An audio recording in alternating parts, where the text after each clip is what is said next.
President Kennedy begins a tour of 4 space installations at Huntsville, Alabama, where he is greeted by Dr. Wernher von Braun, space pioneer and director of this research and development center. The missiles on display are dwarfed by the mighty Saturn rocket. This booster is the first stage of the rocket that will put the 3-man Apollo capsule into a 2-week orbit of the Earth in 1964 as a preliminary to a lunar shoot. The men who make it get very personal greetings.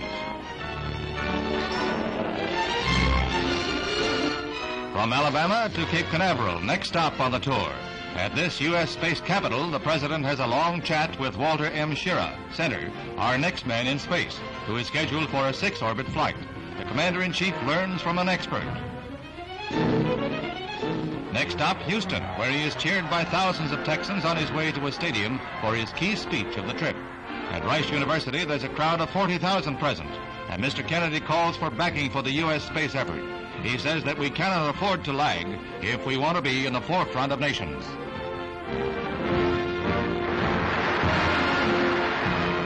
Then to the Manned Spacecraft Center, where the $20 billion Apollo project is in high gear. Here, the President sees mock-ups like the Moon Bug that is being prepared for a lunar landing, and the Gemini, a larger Mercury capsule for 2 men and other space vehicles. The President receives a briefing on highly classified matter and seems pleased with the progress report when he inspects the apparatus that the U.S. is making ready for further conquests of space. It was in Houston that Mr. Kennedy emphasized the need for peaceful uses of space.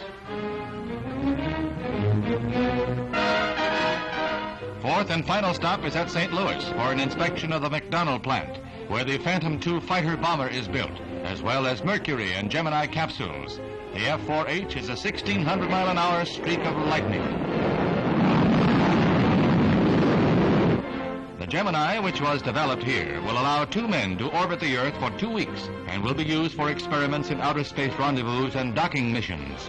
This winds up the President's first-hand look at our space program and our progress in the race for space.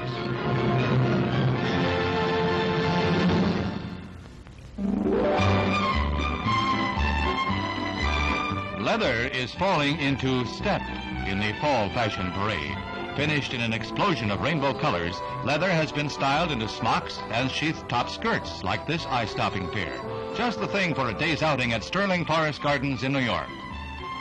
On the left, a pile-line coat, and on the right, a natural pigskin. Leather to get a man in a lather.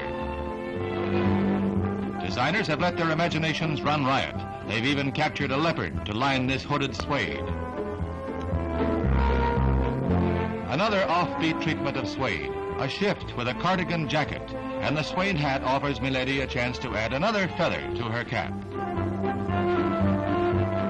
To enhance the classic tweed, this 3-piece suit is trimmed with suede, and hidden beneath the sweeping lines of the coat is a leather blouse. And here, the shift is treated with a saucy bolero jacket, all topped with a kidskin turban.